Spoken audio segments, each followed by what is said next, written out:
truth at 70, confronting my mortality, that time's the only currency, and I'd squandered what was given to me.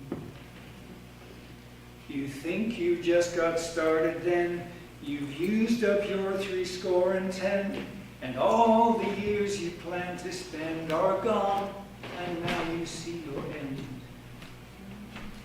Once time stood still, but now it's racing, and bits of you require replacing. Nothing helps you see your fate like reaching your expiry date, with creaking back and aching knee and things that I did not foresee. You often have to pee at 70. Now in my prime, my life was heaven. At 2, 3, 5, 7, 11, 13, 17, 19, 23, 29, 31, 37, 41, 43, 47, 58, 59, 61, and 67. Though other years were less serene, for sometimes factors intervene. And though I fear I'm getting dumber, I tell myself it's just a number. Things aren't as bad as they may seem. I'm 46 in base 16. Your eyesight's worse and so's your hearing. Your friends have started disappearing. But just be glad for what you've got and don't obsess on what is not. Your body and your brain still are both running, if a bit subpar. There's still so much to do and be at 70. And here's the thing, at 70, your mind ain't what it used to be, but neither is your modesty, timidity, complacency. So here's an old age stroke of luck. You do not give a flying fuck what other people hear or see from someone who is 70. So your impending termination becomes a kind of liberation, and all the things you see and do feel more intense than they did new. And pain, regret, dismay, and fear, thank God they only last a year. Then I can have some fun at 71.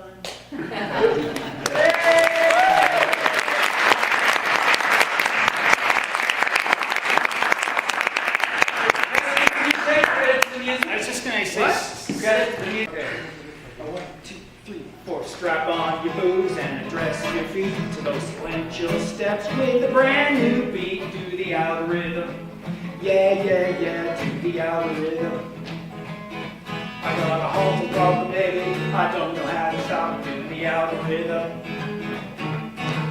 Look up table and push down stack. Your data structure deck me, but I don't know how to hack in the algorithm. Yeah, yeah, yeah, the algorithm. I got a halting problem, baby. I don't know how to stop the algorithm. Well, you're the right associate of algorithm. I read right head, right on. You're a non-deterministic, finite automaton. Though your problems are complete, whether PN or NP. And when you derive your grammar, derive your math, it's always context free. Oh! My peripherals walk my tree with your routine. Well, I need some depth from love, and I'm maturing me to the algorithm. Yeah, yeah, yeah, to the algorithm. I got a halting problem, baby. I don't know how to stop the algorithm. Now it's a regular expression and advancing up the storm. And I'm sure that even Chomsky, who did your normal form, we did the pumping, lemma, parsing, and string on site. And if I read your symbols right, it'll be non-terminal tonight. Well, I will be ambiguous. I've got data directed to have it top and down. So no both polynomial time doing the algorithm. Yeah, yeah, yeah, the algorithm. I got a halting problem, baby. I don't know how to stop the algorithm. I got a halting problem, baby. I don't know how to stop the algorithm. I got a halting problem, baby. I don't know how to stop the algorithm. I got a halting problem, baby. I don't know how to stop the algorithm. I got a halting problem, baby. I don't know how to stop the algorithm.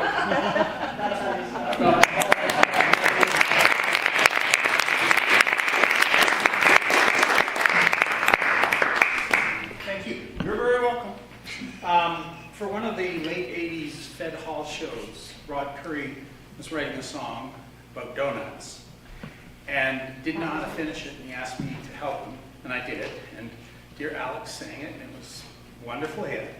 And then like 2 years ago, Rod was looking for something to do, and I suggested he write a song, and I would help him with it. So this is the result. It's mostly him.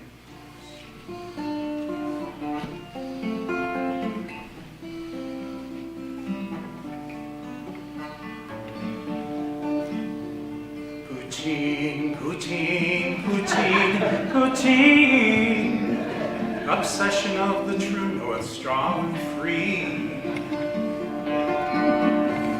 Poutine, poutine, poutine, poutine, we love your taste from sea to sea to sea. You're glorious beyond mere words, with gravy over squeaky curds and fresh cut fries, a hoser's fine cuisine. Wild butter tarts and beaver tails and fiddleheads are massive fails. With glowing hearts we see thee rise, poutine. From hockey rink to swank cafe, at Harvey's and at Swiss Chalet, from far and wide your comfort food supreme. Both anglophones and Québécois fall prey to your je ne sais quoi. Les pommes de terre de nos aïeux, poutine. Poutine, poutine, poutine, poutine.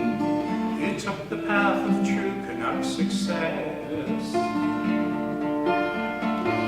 Poutine, poutine, poutine, poutine. You went and made it big in the West. While some prefer a healthy snack without the coronary plaque, my arteries are clogged with you, poutine.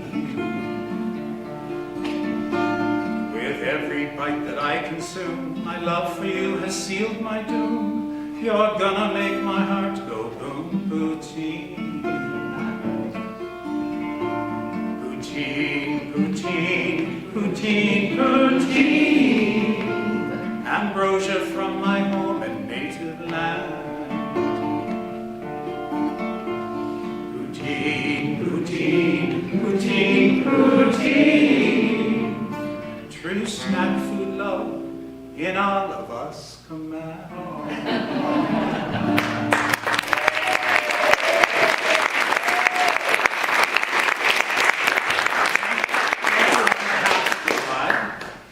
That was, of course, you know the two numbers. Yeah. Jolie. Tongue-twisting avoidance behavior, and possibly a test of stamina on the part of the audience. Without further ado, Carol, Ian, take it away. Thank you. Brahms, Liszt, Mendelssohn, Beethoven, names that will go down in history. But there is one composer who is never remembered amongst the best. Why is it that the world never remembered the name of Johann Gabelparty de van Auschwitz, Splendid Schlitter, Kraskenbahn, Fried, Digger, Dingle, Dangle, Dongle, Dungle, Bernstein, von Nackersrascher, Appelbanger, Horowitz, Tickelensik, Grandlich, Grumbelmeyer, Spelzerwasser, Kerslitsch, Himglesen, Baden-Baden, Huttenabend, Bitte, ein Nürnberger, Bratwissel, Görnsbrücken, mit Mainmacher, Hunduber, Hansfeld, Guberauer, Schonendecker, Kauflit, Mischler, Ascher, of Ulm.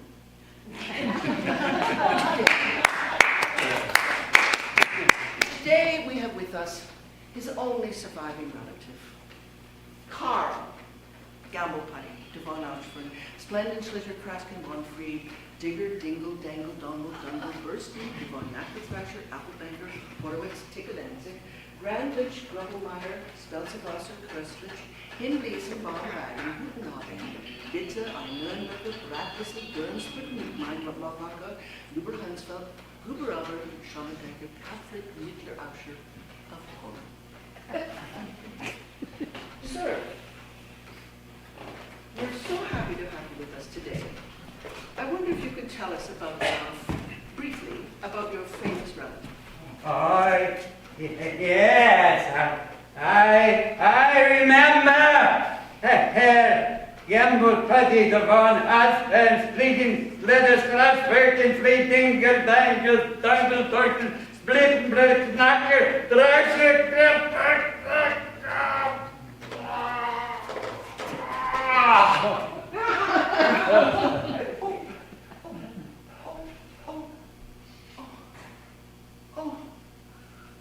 I'm so sorry.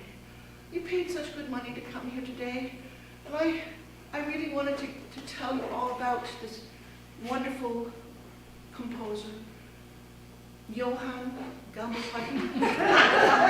Splendid, slitter, crafty, Fried, digger, dingle, dangle, dungle, dungle, bursting, von Nackerthrasher, Applebanger, Horowitz, Tickelenzig, Grandlich, Grumblemeyer, Speltevasi, Kurslich, Himbliesen, Bahnwagen, Hutnabend, Ritter an Nürnberger, Bratwasser, Gernsbrücken mit Mainwacker, über Hansfeld, Huberauer, Schonnebecker, Kavlet, Lischler, After, von Hofkloff. Auf uns!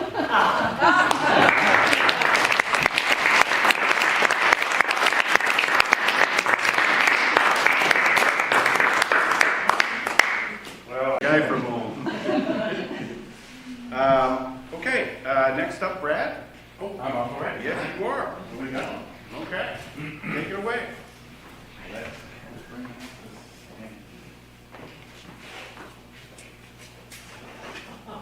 Well, I hope this audience is old enough and obscure enough to know a John Fogerty song from quite a few years ago, which has become a baseball anthem.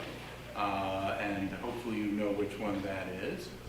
So let's see if we can play it and sing it for you, except I've adapted it, of course, to be about, well, maybe about my trip up here or about the life that many of us lead. So let's see how it plays.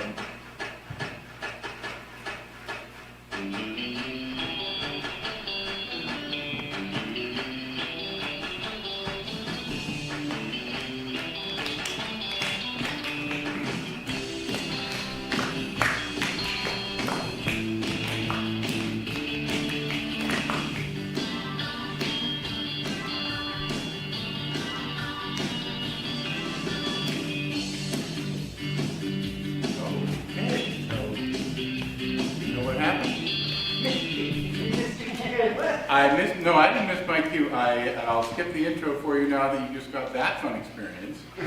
I clicked on the wrong file.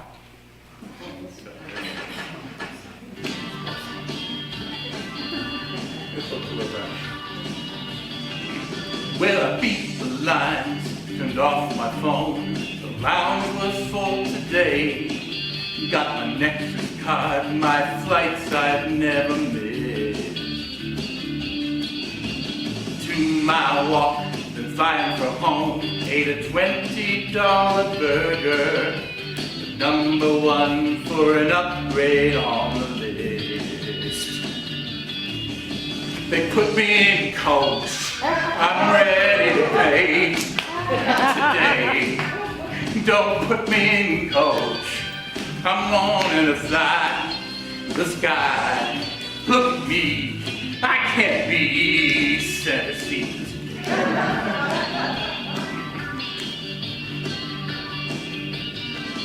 Well, I spent some time in the sites online, picking aisles for me. You know I plugged my ears when a baby cried offside. So say, hey son, don't kick my seat, have a pistachio. Don't challenge me, you'll lose an arm wrestle fight. They put me in coach, I'm super elite. It's me, don't put me in coach. No crossing the line, recline. Look at me, I can't be center seat.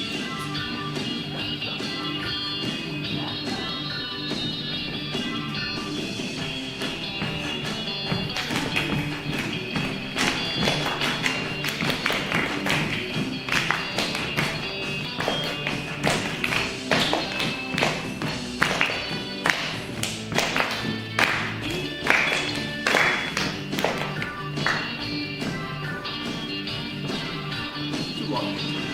They took away my bag, the bins were full. My neighbor won't shut up. You know the border guards might say I broke their laws. With the flight delays, the icing sprays, and no cancellations, I hope the nukes don't end this flight with their applause. They put me in coach, I'm ready to pay today. Don't put me in coach, I'm ready to fly the sky. Look at me, I can't be set aside. I'm ready to pay today. Don't put me in coach, I'm ready to pay today. Look at me, never be set aside.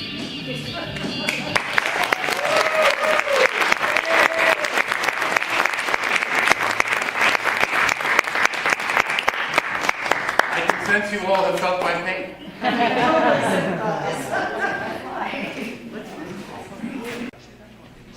Anyway, tonight this is an tonight this is an homage, shall we say,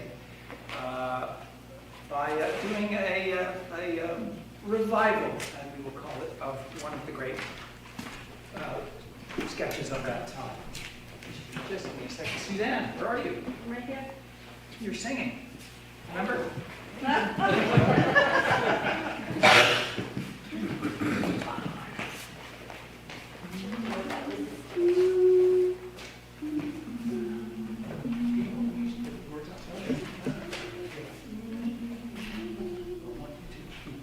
Alex and Andrew, they're in their show.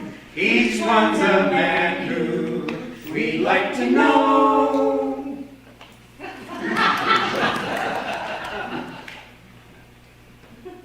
We're very pleased to have in the studio tonight one of the very few people, if not the only person in the world, to have spent the major part of his life underwater attempting to teach ravens to fly. Good evening. Good evening. We're very pleased to welcome to the studio Sir Arthur Greaves-Streebling. Streebling. Oh, I beg your pardon. Streebling's the name. Was I confusing you with... You're probably confusing me with the other fellow, the lunatic off the... Yes. In the Yorkshire Moors. Sir Arthur Greaves-Streebling, yes. Well, okay, well, thank you very much.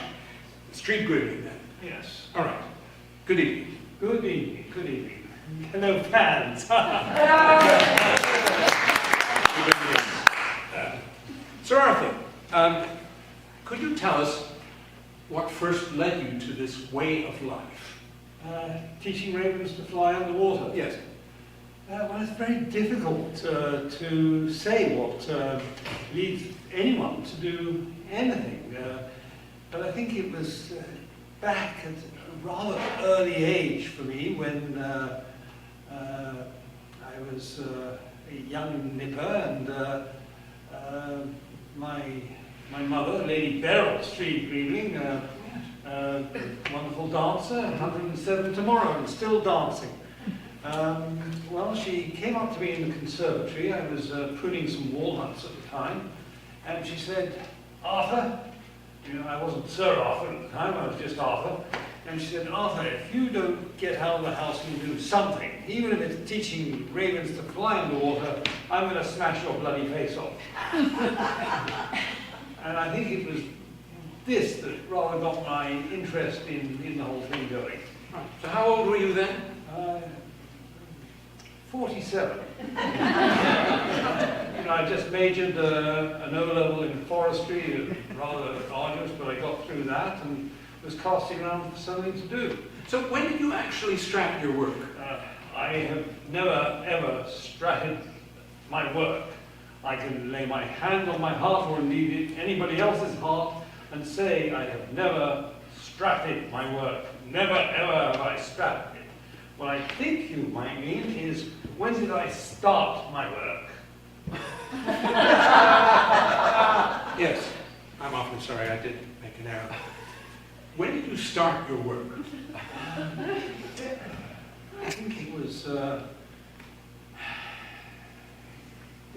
difficult kind of question. It's certainly within the big memory. Did your mother have anything to do with it? Yes, Lady Beryl, Yes. very powerful woman, you know. She said that she can break a swan's wing with a blow of her nose. Well, she'd rather got my attention on this matter and decided that I should do something. So, you know, I got a raven and strapped it to my wrist. Leapt into the moat. We had a small one around the house at the time, and leapt into the moat. It was green and slimy and full of newts and frogs and leeches and so on. And that didn't last very long. No, and we moved on to what proved to be a rather limited engagement in the municipal baths, on which I moved to the North Atlantic, where I'm currently stationed. Isn't that a bit of a far distance from home? Oh, it's a long drive from Barnstable every morning, yes. It's a long commute. So, Sir Arthur, is it difficult to get ravens to fly underwater? Difficult's an awfully good word here, well chosen. It's well nigh impossible. You know, I have to keep bobbing to the surface every 30 seconds and you know, take a breath, and the ravens are no better. They can't even be taught to hold their beaks. No. You know. Yes, well, if I may, how do you manage to breathe? Well, the usual methods, mouth and nose, and God in his infinite wisdom and mercy gave us these orifices, and who am I to condemn him? Because you can hardly breathe through anything else, can you? I mean, breathe through the ears, all you hear is the rushing of the wind. I use mouth and nose, and I trust you do too. Oh, yes, I most certainly do, yes. Well, what I meant was how you manage to breathe underwater. Oh, that's completely impossible. Nobody can breathe underwater. Absolutely ridiculous. You know, it's completely impossible. And as I said earlier, you have to keep bobbing to the surface every 30 seconds, and it makes it very difficult to run a sustained program of training for the ravens. And they're no better. They can't even be taught to hold their beaks, as I'd said.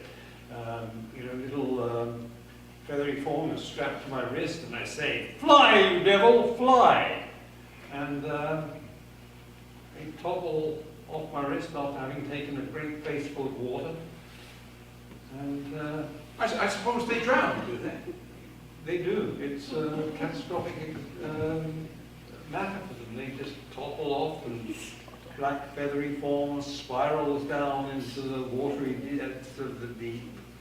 You know, we're knee-deep in feathers off that part of the coast. Sir Arthur, have you ever managed to get a raven to fly underwater? Not a solitary one. In 47 years of training, it's been catastrophic for them, really. Rather a miserable failure then, your whole life, I suppose. My life has been a miserable failure, yes. So, how old are you now, if that's not a personal question? Well, it certainly is a personal question, but I'm 83 and remarkably well preserved because of all the salt water. Yes, well, I would say then that your life has probably been a bit of a shambles, hasn't it? Well, you know, I've often toyed with the idea of doing something, you know, a bit more commercial. But you go around to a firm and they say, "What were you doing before this?" And I say, you know, I was hovering 10 feet under the surface of the Atlantic and trying to teach ravens to fly underwater unsuccessfully. And they tend to look down their noses at you. Oh, what a miserable thing. Miserable indeed. Yeah. Well, thank you very much, Sir Arthur, for telling us your absolute tale of woe. And thank you very much for coming along. Good evening. Thank you. Good evening. Now it's goodbye to those funny shows who entertained you with half the jokes.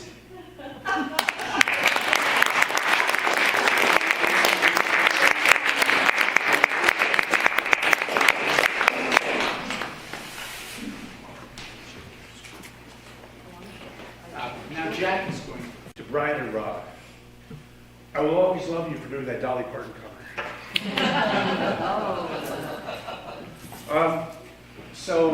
What am I doing here? I'm going to do, it's funny, sometimes I have some songs that I get song titles that I'll just write them down. It'll take me a while to write them, and some of them are just so vulgar or indelible, like Two Arms Short of Romance Tonight, that was based on a farm incident. I have another one that's underway called X's of Both Sexes that I'm working on here. This one just kind of snuck out. I don't even remember writing this song, but it's kind of very derivative of Rainbow Connection. And I feel that a lot of songs, there should be like a little PowerPoint presentation going on there, almost like you're doing research. And there should be footnotes of where you're stealing the boring ideas from. That would help people immensely to know what you're ripping off. Anyway, give this a try.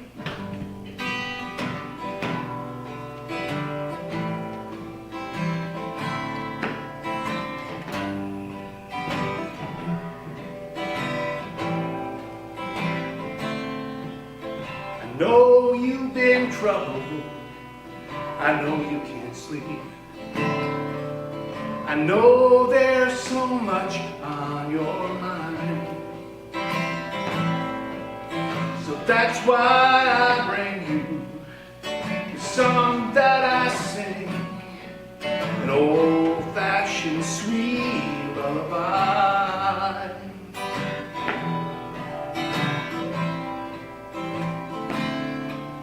There's ghosts in the closet, monsters under your bed, and demons down deep in your heart. I'll offer to soothe you with music to move you, an old-fashioned sweet lullaby.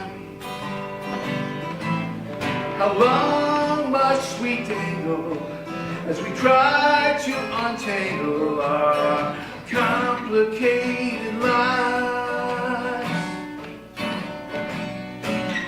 Let's cut to the chase. No breath shall we waste till that moment of grace and tranquility arrives.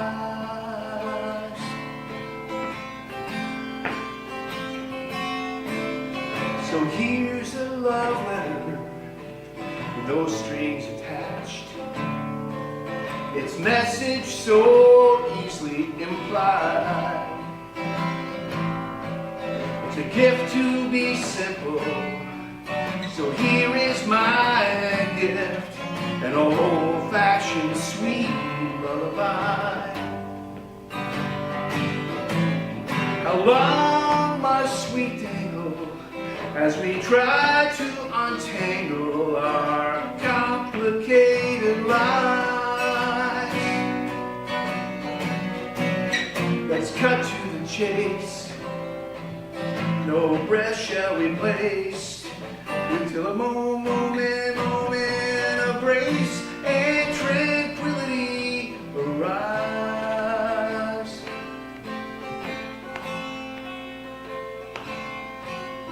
It's 4 in the morning, the sun's far away. The earth's just a speck in the sky. Until the dawn's broken, no word shall be spoken, just an old-fashioned sweet lullaby. Just an old-fashioned sweet lullaby.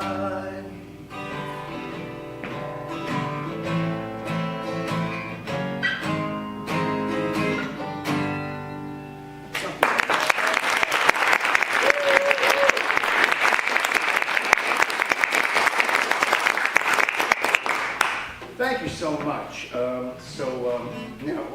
don't know how many of you stayed in Kitchener for many years after leaving school or were here in the 90s. One of the things Kitchener has been known for is a blues scene here.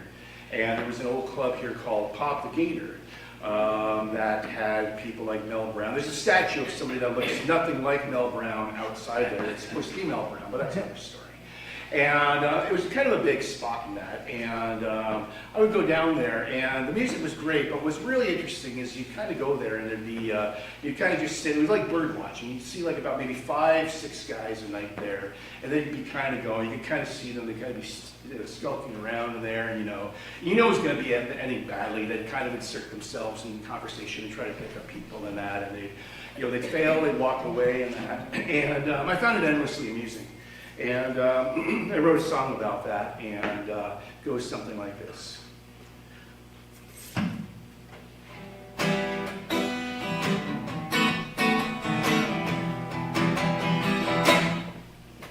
The music was high, he came sauntering through the dance floor.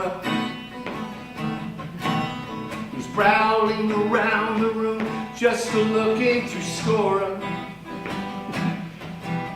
You give him your name, but he wants to keep asking for more. He's just another dick in a fedora. He's got fancy moves he picked up from watching Travolta. His endless pickup lines never seem to go over. The chain round his neck came direct from the nearest drugstore. He's just another dick in a fedora. His confidence grows hot and then grows cold. By day he sells insurance and some gold. He'd like to take you home, he'd be so good to you. If only he knew what to do. The band takes a break cause they need to go out for a smoker. He stands outside with a nicotine patch as he chokes up. The jokes start to fly about the gals that came down from Aurora. He's just another dick in a fedora. Houston Mariachi.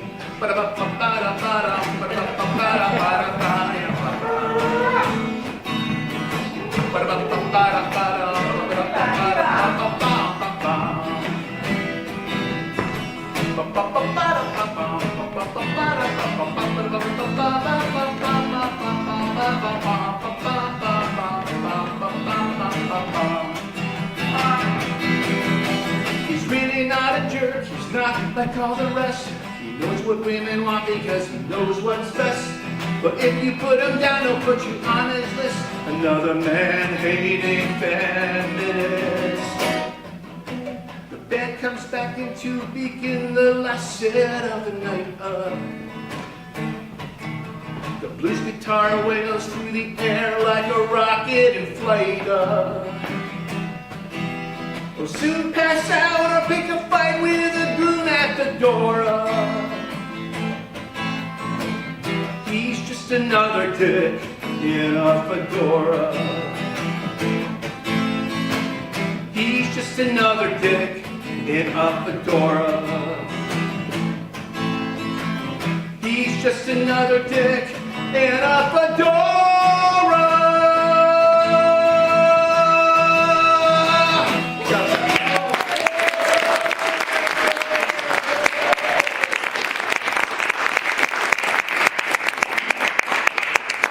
One more song here, and it's I got married about 8 years ago, I think. What year are we in? Never know. Anyway, it was one of those late in life things, after you've been with someone, you go through whatever, you go through separations or divorces and that. And I met this person actually online, and we kind of got together at a coffee house and then decided, we should have a face-to-face. I was living in Guelph at the time, and there was somebody that we actually all know this person. This was the spouse of somebody that we all knew who passed away many years ago. And it was a weekend where there was going to be a funeral and a wake. And I thought, let's go to the wake that's happening at an Irish pub. Except I got my dates wrong. We went to a funeral, and it was a really weird funeral.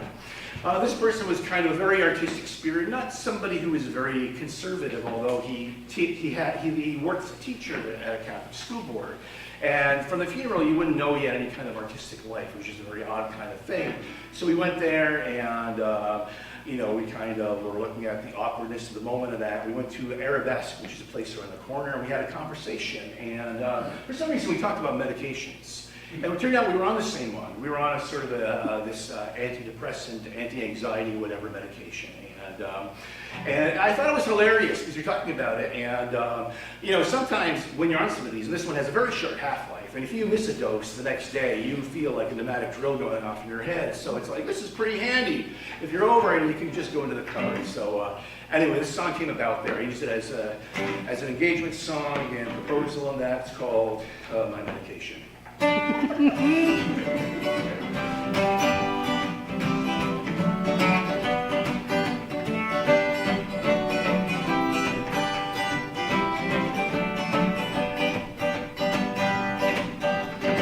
When we met for the very first time, everything was shiny and new.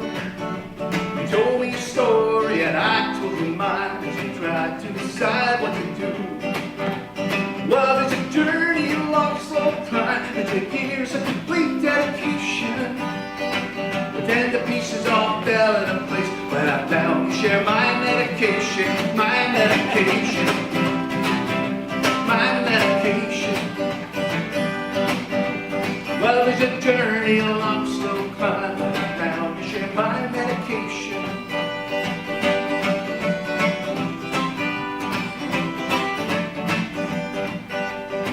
If we stay at each other's place and forget our pills at home, strange side effects we'll have to face, cause there's a cover wherever we roam.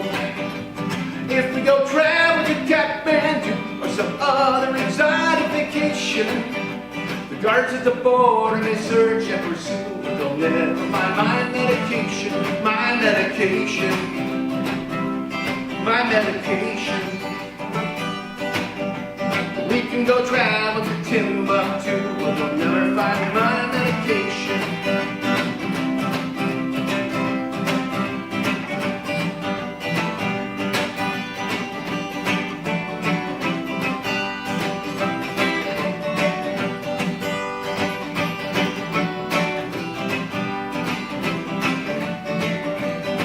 As we shove through time and space in this world, it's so easy for us to get anxious. We're rudely abused, nobody's tossed and hurled, and no one ever remembers to thank us. Some people try to always stay high or to practice Zen meditation, but you and I, we see eye to eye, hold on tight to our medication, our medication, our medication. Well, you and I will see eye to eye. You and I will see eye to eye. You and I will see eye to eye. Hold on tightly to our medication.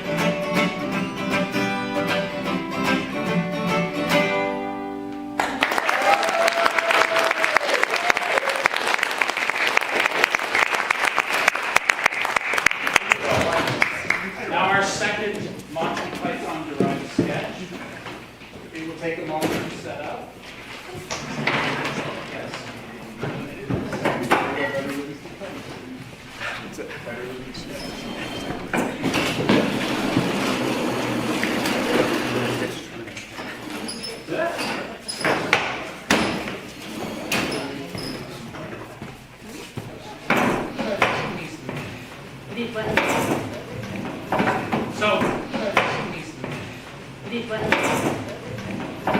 So the name of the sketch is 20th Century Bowl, which has nothing to do with the content of the sketch.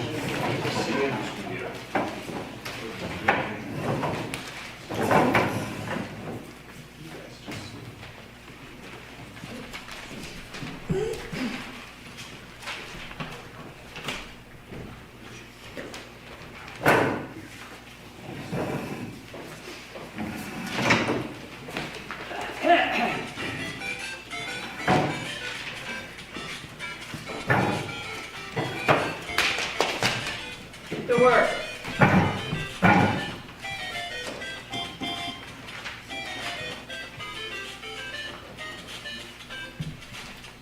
Morning, boys. Sit down, sit down, sit down. Now, I want you boys to know that I think you're the best 6 writers in the movies today. And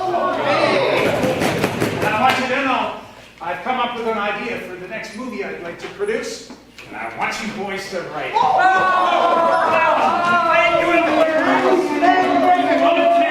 Okay, sit down, sit down. There'll be plenty of time for that later on. Uncle Larry, I want you to know, by token of my appreciation, I brought you a gift. Oh, thank you, Josh. I hope that's the right kind. That's the kind Uncle Jeffrey brought back from the alley. Ah, I hope you like very it. good. Yeah.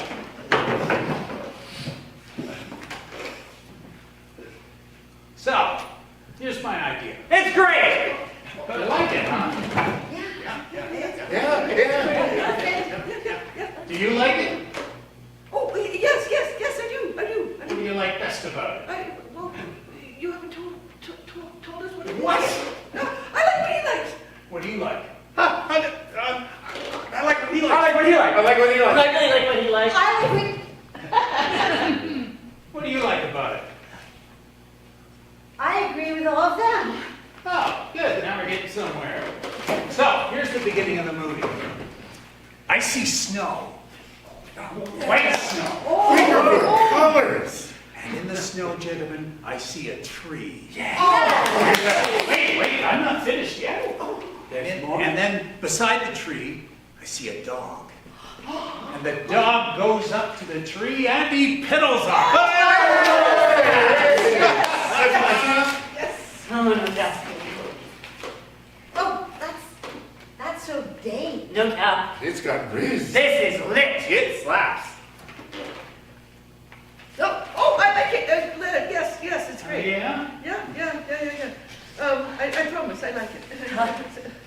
Sir, I don't know how to say this, but I gotta be perfectly frank. I really and truly believe this story of yours is going to be the greatest story in motion picture history. Get out! No. If there's one thing I can't stand, it's a yes man. Get out! I'll see you never work again. Oh. What do you think? Oh, well, Just because I have an idea doesn't mean it's great. Could be lousy. It could. Yeah, so what do you think? It's lousy. There you are, gentlemen. She spoke her mind. She said it's lousy. It just so happens my idea isn't lousy. So get out, you goddamn Pete State subversive! Oh. Get out! You! Well, I think it's an excellent idea. Are you a yes man? No. I mean, there may be some problems with it. You think it's lousy, huh? No. Nest, Joe? Are you being indecisive? Yes, no, maybe. I hope you 3 gentlemen aren't going to be indecisive. What are you 3 doing under that table? Oh, we've dropped our pencils. Pencil droppers. There. No. Right. Now I want your idea of your opinion of my idea. You. Oh. She had a heart attack? If there's one thing I can't stand is people with heart attacks. Oh, I'm fine. So, what do you think? Well, you didn't ask me. You asked him. You didn't ask me, you asked him. No, you didn't ask me. You asked. No. Not him. Change my mind. I'm asking you, the one in the middle. The one in the middle? Yes, the one in the middle. No. I don't know.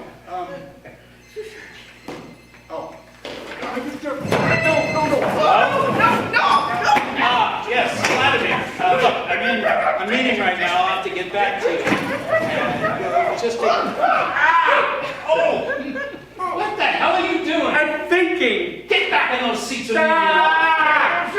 Vladimir, the sketch is on. No! I'll get back to you as soon as I can. Right.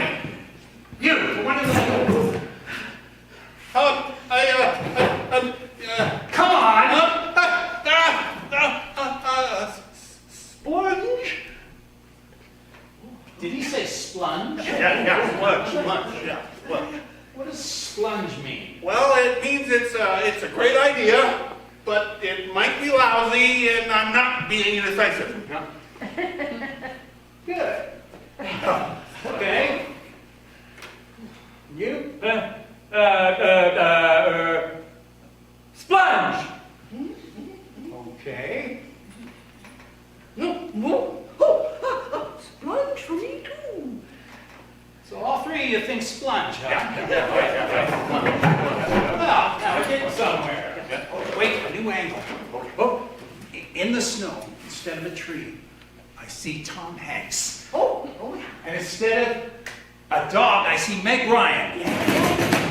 Meg Ryan goes up to Tom Hanks and she kisses on him. Oh, a love story. Intercourse Italian style. Timothy Chalamet as a hippie Gestapo officer. Frontal nudity. A family picture comedy. And then when Meg Ryan has kissed Tom Hanks, she says something funny, like, good evening. And welcome to, Meg Ryan's a comedian, not a newsreader. She says something funny, like, Splunge? that's the stupidest idea I've ever heard. Meg Ryan has kissed Tom Hanks, and she says, I can't take it anymore. I like that. I can't take it anymore. And then Tom Hanks says, I'm a very rich film producer, and I need a lobotomy. And then Meg Ryan says, I think you're very handsome, and I'm going to take all my clothes off. And then Meg Dog turns into a yak and goes to the bathroom on Timothy Chevrolet. No, wait. Hello? Who are you? You're an out of work writer. Well, you're fired. What the hell are you all looking at? You're fired too. Maybe if you just helped us finish writing the sketch before we started, you wouldn't have to listen to my character ramble on and on and on. And some way of trying to find a way to analyze it. But no! You were just sitting there laughing, taking no responsibility for the integrity of a show you paid good money to see. Now, where are you taking it? It's all the theater.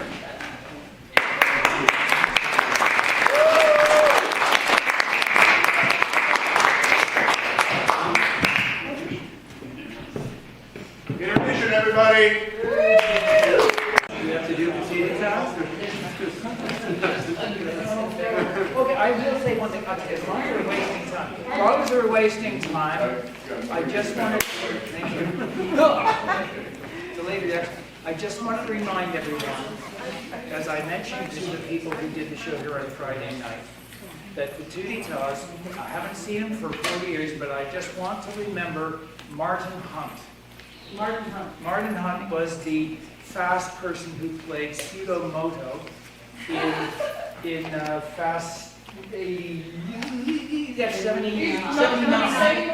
79. Martin is the guy who we were doing some boring fast warm-ups, Arts, and he said, there's this warm-up that we used to do, why don't we try it? Sure, Martin, show us. And he went, arms together, elbows in, elbows in. I'm singing in the rain, just singing in the rain. What a glorious feeling, I'm happy again.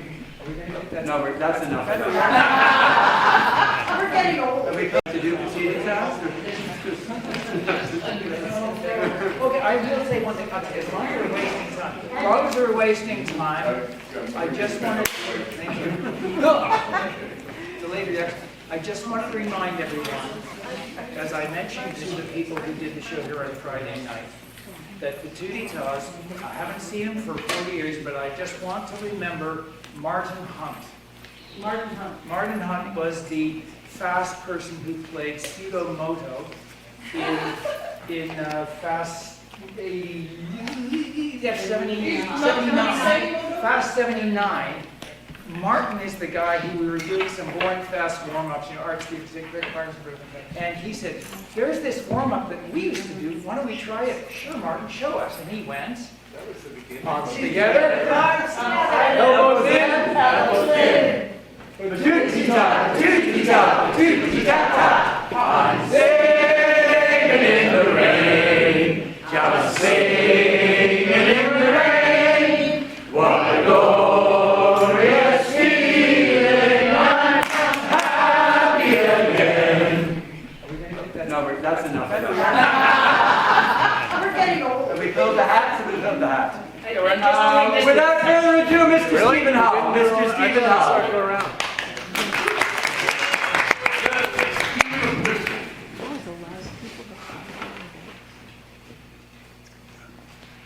That time of year that may still behold, when yellow leaves, or none or few, do hang upon those boughs which shake against the cold, bare ruined choirs where late the sweet birds sang. In me, thou seest the twilight of such day as after sunset fadeth in the west, which by and by black night doth take away, death's second self that seals up all unrest. In me, thou seest the glowing of such fire that on the ashes of his youth doth lie, as the deathbed whereon it must expire with all that it was nourished by. This thou perceivest, that makes thy love more strong, to love that well which thou must leave ere long. But be contented when that fell arrest without all bale shall carry me away. My life hath in this line some interest, which for memorial still with thee shall stay. When thou reviewest this, thou dost review the very part was consecrate to thee. The earth can have but earth, which is his due. My spirit is thine, the better part of me. And so, thou hast but lost the dregs of life, the prey of worms, my body being dead, the coward conquest of a wretch's knife, too base of thee to be remembering. The worth of that is that which it contains, and that is this, and this with thee remains.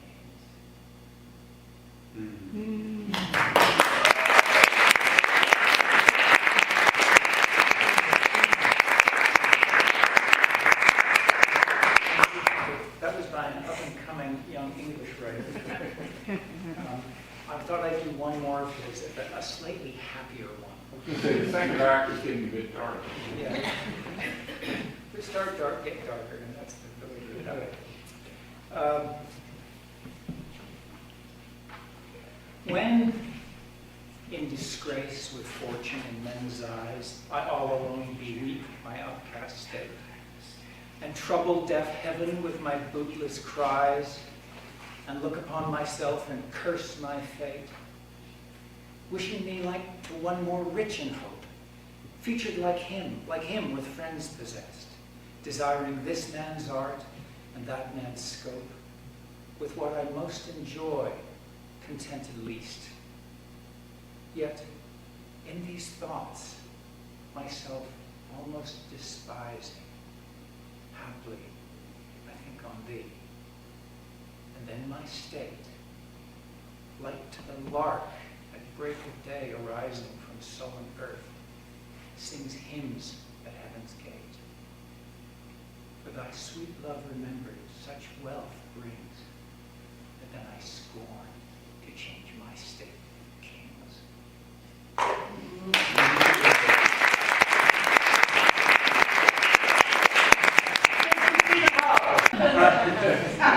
Coming up next, we have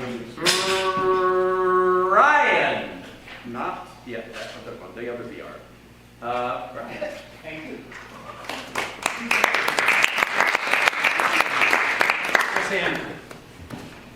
Who you gonna? We sold it. Oh, We have many sure. actors. Sorry. We have many actors to choose from. You can never have too many. Just an introduction. The current state of my adoptive country has only confirmed the belief that the greatest evil, of which we're all guilty to some degree, is inaction in the face of wrong. We fail to act because we convince ourselves it's not real, or we diminish it to the point that we'd rather not lose the money, the convenience, the predictability of our own futures that acting would cost us. During the 1920s, Arthur Reeder was president of the United States Radium Corporation, which developed glow-in-the-dark radioactive paint. The company employed young women as watch dial painters, who were instructed to maintain a fine tip on their paintbrushes by licking them. As time went on, many of them sickened and died from the poisoning. The company continued to deny any responsibility until it was litigated out of existence in 1927. In D.W. Gregory's play, Radium Girls, Reeder starts out as a sincere believer in his company's good name, but slowly compromises his principles until he is destroyed by the litigation championed by Grace Fryer, one of the Radium Girls, who would eventually die herself. Here we witness Reeder revisiting the gravesite of one of the victims, recalling how many years before he had accidentally come upon Grace making a similar pilgrimage.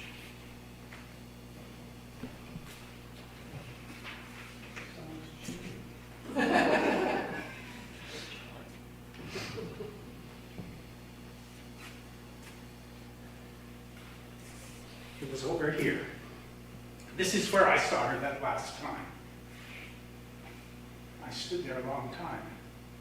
She didn't notice me at first, but then something made her look up. I saw her looking at me, and I looked away. My heart started pounding. I never knew what I would say to her if I had the chance. And then suddenly, there she was, and I had the chance. I couldn't bring myself to speak. I had my chance, and I couldn't speak.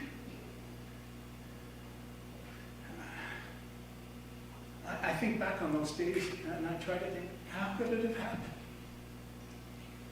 I remember so clearly climbing the stairs to the studio on Alden Street, and at the top of the stairs, those wide, high windows, and the slant of light, the way it hit the floor, the way the floor creaked under my feet, and the smell of the place, chalky, like an old schoolroom.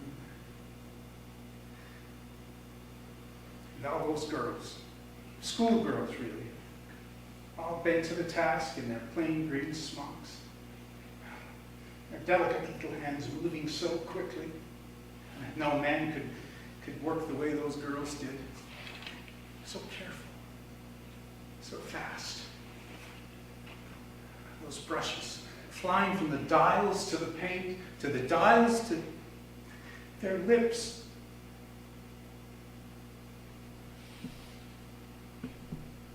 Try as I might, I cannot remember their faces.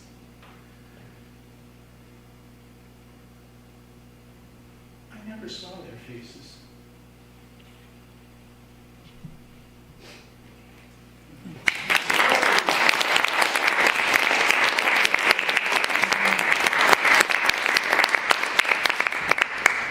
Next up we have Richard. Yes, Richard? I know some of you are shocked. This is the fourth month that I've owned a cell phone, and I'm 71 years old. You are shocked. Did your phone tell you that? No, I figured that out myself. Richard, yes, Richard? Richard. You can't come from there.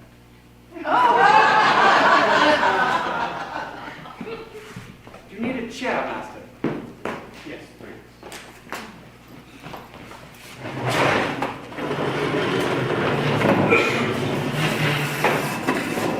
Your chair, Master. Thank you. It has been a hard day's night, and I have been working like a dog. It has been a hard day's night. I should be sleeping like a log. But when I get home to you, I see the things that you do make me feel all right.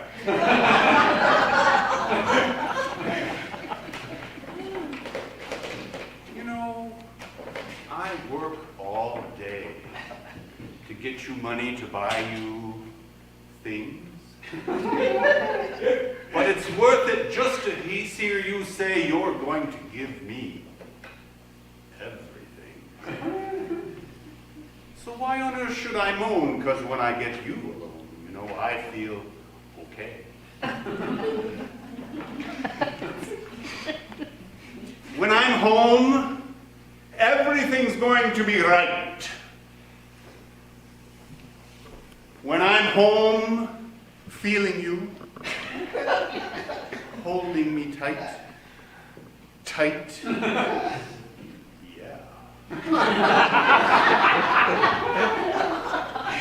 It's been a hard day's night. I have been working like a dog. It's been a hard day's night. I should be sleeping like a log.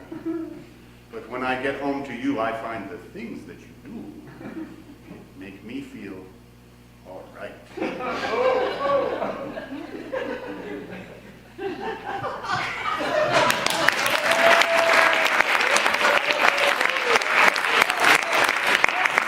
Yes, it is. You require the chair. I do require the chair. The I need chair. the chair. Here. I wanted to start by saying that we've had many somewhat, I don't know if I should say depressing, but very realistic depictions of what it likes to age. This weekend, songs by people and other people. And I think it's time to focus on some of the advantages of being at our mature state of being. And other than not being dead yet, I mean, which is clearly an advantage. And one of the great advantages I've found is the ability to nap. Could you hit it, please, maestro? Hit what? The thing. The magic, do the magic. I'm counting on it to drown me out. The sound of it being emitted, that's bad, so let's not look at Well, just sit here and think about it, Yes. shall we? You Maybe could a just, short nap. I recommend doing a theatrical performance of a Beatle lyric. Are we enjoying the show so far? You won't have trouble sleeping. If you have trouble sleeping, just call Jack. He'll sing you a nice lullaby again. I like the reference to all four. Drop the volume a bit there, Brett.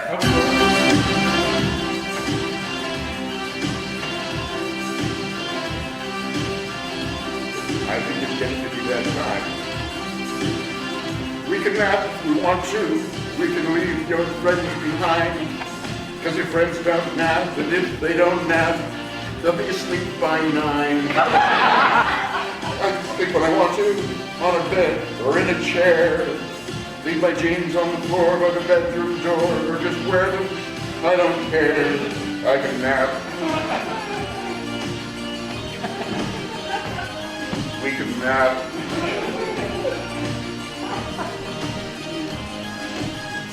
I can nap when I want to. The day is young, but I am not.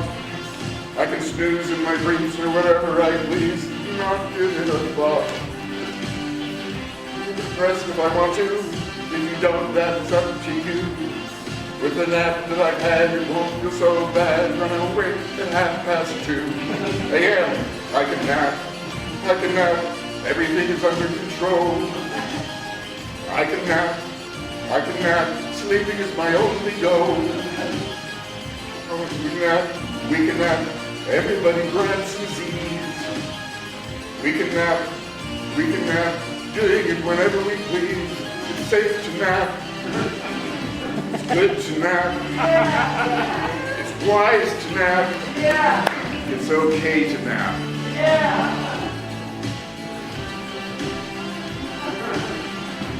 should have a clue. And some more. It goes on and on. I can nap if I want to, because I'm old and getting tired. I shouldn't be dismissed just because I like my rest. It's the reason I'm retired. You can nap if you want to, and fall asleep until it ends. And if we sleep together, soon we'll find out whether it's fun to sleep with friends. I can nap, everything is under control. I can nap, sleeping is my only goal. We can nap, everybody grab some seats. We can nap, doing it whenever we please. It's good to nap. It's fine to nap. You deserve a nap. I need a nap. Hey, want a nap? Let's have a nap.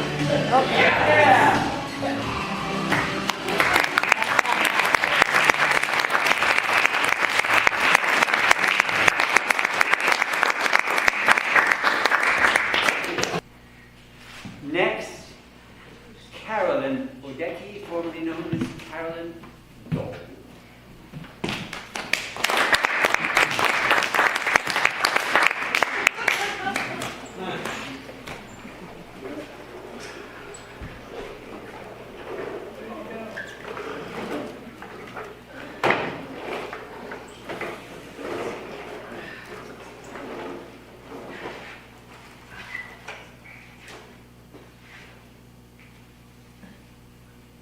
I wish I'd looked after me teeth and spotted the dangers beneath.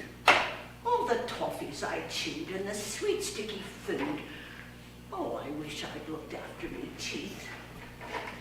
I wish I'd been that much more willing when I had more tooth there than filling to give up gobstoppers from respect to me choppers and buy something else with me shilling.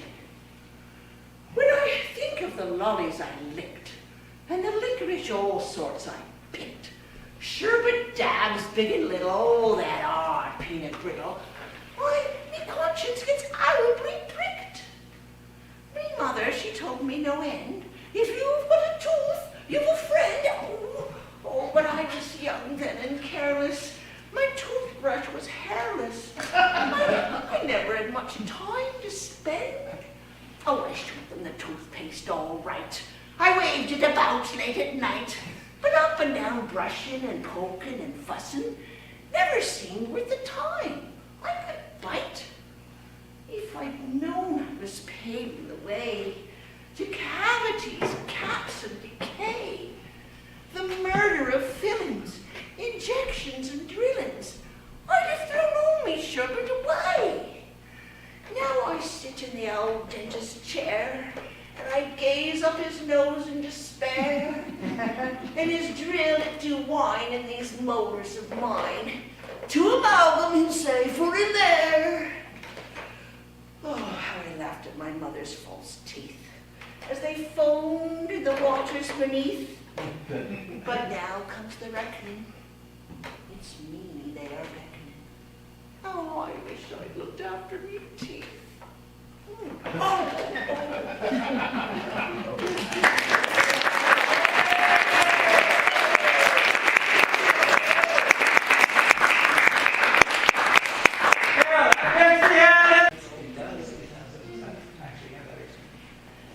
George Bernard Shaw said, we don't, let me get this right, we don't stop playing because we get old. We get old because we stop playing. And this is why I am FASSed's biggest fan, because when we get together, we play and we dance and we make each other laugh and we have great hugs and the best parties. I wasn't going to do anything this year, and the reason was because my sister died this past year. I lost her, and I didn't have anything ready. Now, just to tell you a little bit about my sister Dale, she was extremely shy, but outrageously talented, like I think everyone in this room is.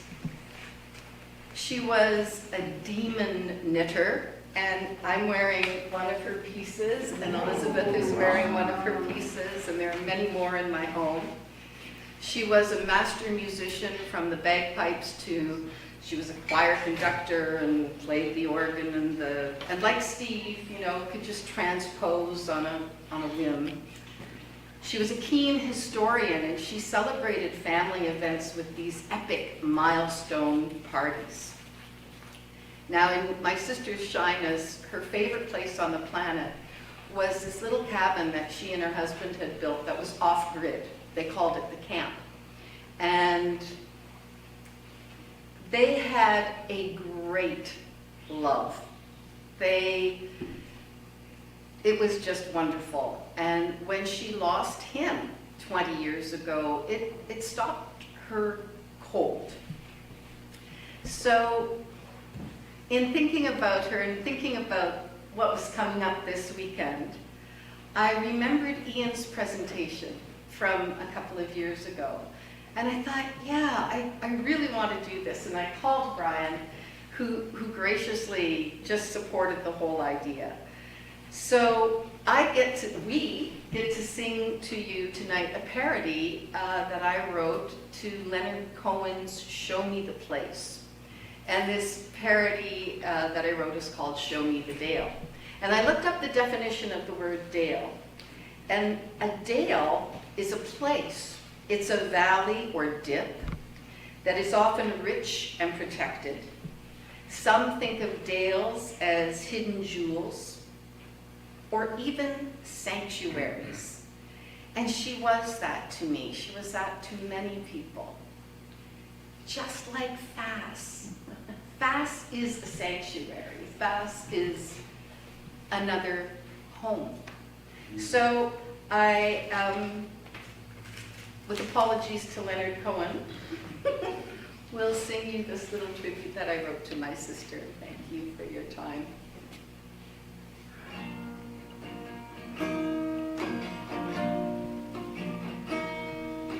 Show me the dale with a dog that's so dear. Show me the dale with hockey skates and beer.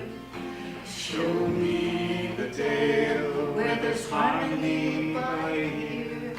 Show me the dale with popcorn and beer. Show me the dale with a wonderful pen. Show me the dale where there's writing by the land.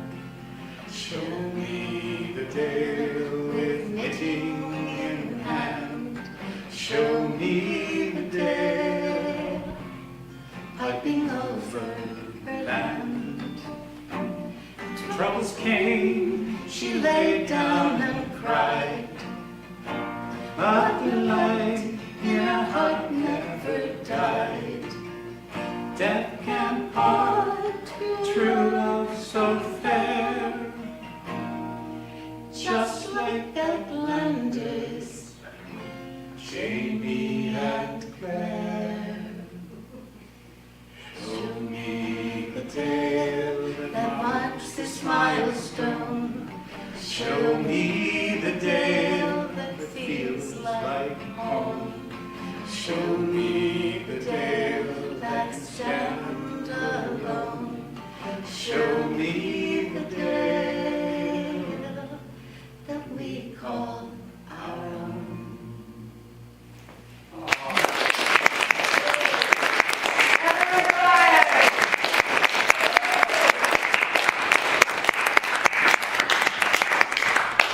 Now this says...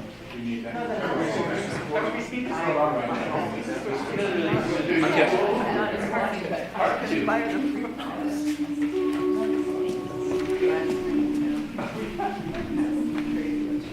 my glasses. Andrew and Alex, we think they're brave, unless the dialects action.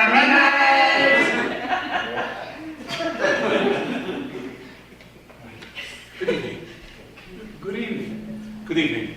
We're talking tonight to Sir Arthur Street Green. No, you're not. You're talking to Arthur Green Streamling. You're confusing me with the other fellow. Or somebody else, completely. Green Streamling's the name, Green's the name, Streamling's the game. Right.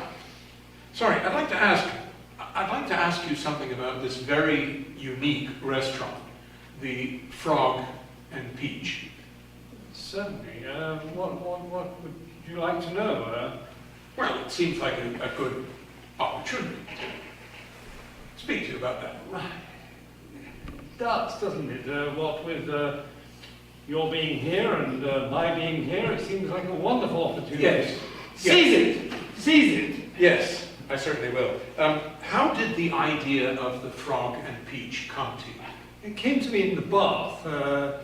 I was thinking to myself, where can a young couple of modest means, feeling a bit hungry, feeling a bit peckish, go and get a really big frog? Or for that matter, a fine peach. And answer came there none. So on this premise, I built this restaurant. These premises, in fact.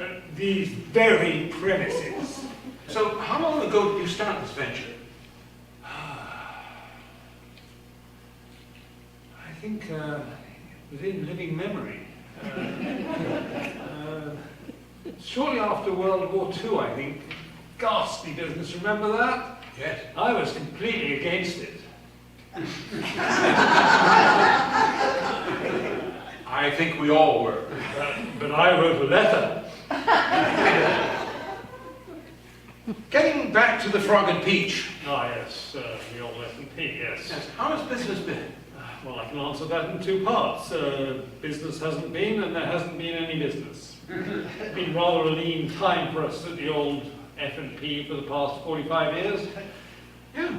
Well, I mean, don't you feel you're at somewhat of a disadvantage being out here stuck in the middle of a bog, in the middle of the heart of Yorkshire moors? Disadvantage is a very good word here.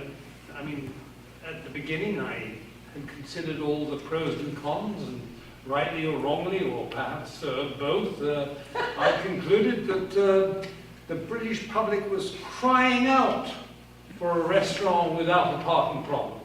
And here in the middle of the Yorkshire moors in a bog, there is no parking problem. Right. Maybe a bit of a problem getting the cars out. But, yes, It's a joy to park here, I find. it's an absolute joy, yes, So, a joy. some say you're at a slight disadvantage with regard to the menu. As I said, disadvantage is a good word. Yes, I've seen it. Have you seen the menu? Briefly. Well, briefly is the only way to see it. It's really quite, what's the word, limited. I mean, we only have 2 items on the menu.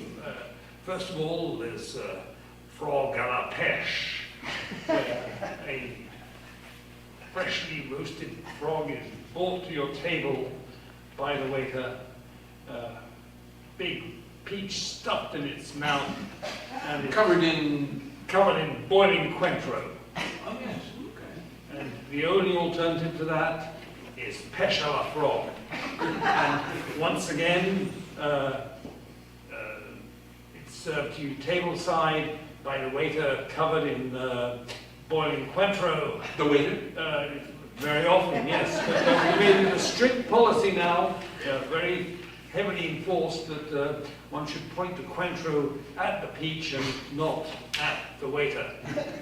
Anyway, the waiter slices open the peach, revealing a wiggling mass of 300 squiggly black tadpoles. It's the most nauseating sight I've ever seen. This is fascinating. But I would say the whole venture of the Frog and Peach has been a bit disastrous. No, I wouldn't use the word disastrous at all. No, catastrophic is far better. I mean, the whole thing has been a complete catastrophe. catastrophe and Well, just dreadful. So Arthur, what's next? Well, the wife and I, my good lady is actually the person who cooks at the old F&P, and luckily she's the eater as well, for the most part. But, she and I have scoped out a property in North Peebleshire that might fit the bill for this venture. Oh, that sounds enticing. What would you call it? We were thinking of the Ball and Pea. The possibilities are endless, endless. Yes. So do you feel that you have learned from your mistakes? Oh, certainly I've learned from my mistakes, and I'm absolutely certain I could repeat every single one of them. I'm sure you will repeat them. Well, thank you very much, Sir Arthur Street Greedlin. Street. Yes, well, thank you very much.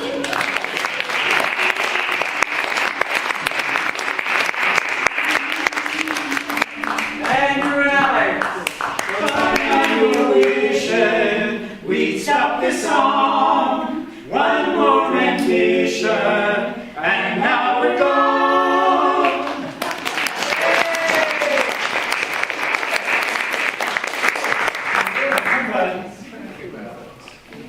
Let's sing along. Now the time has come again when we join the loving chorus of a time long ago when our future stood before us. Will you go, FASSed go?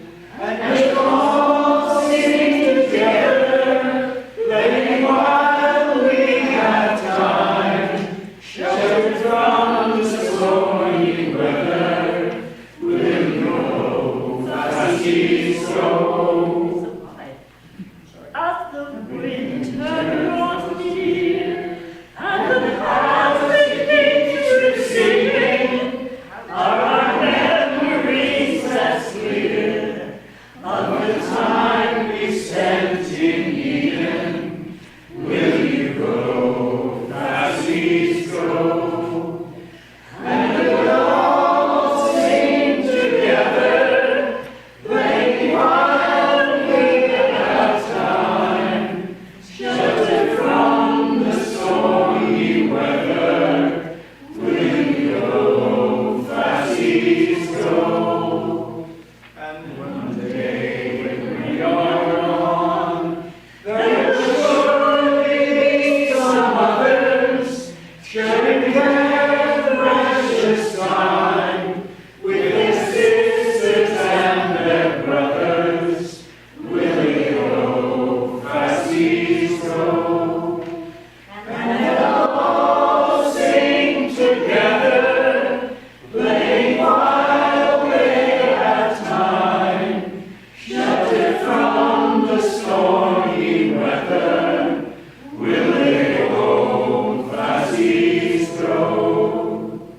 But for now, let's gather here with the days that we are given, and with those we hold dear, celebrate the joy of living. Let us go, FASSed go.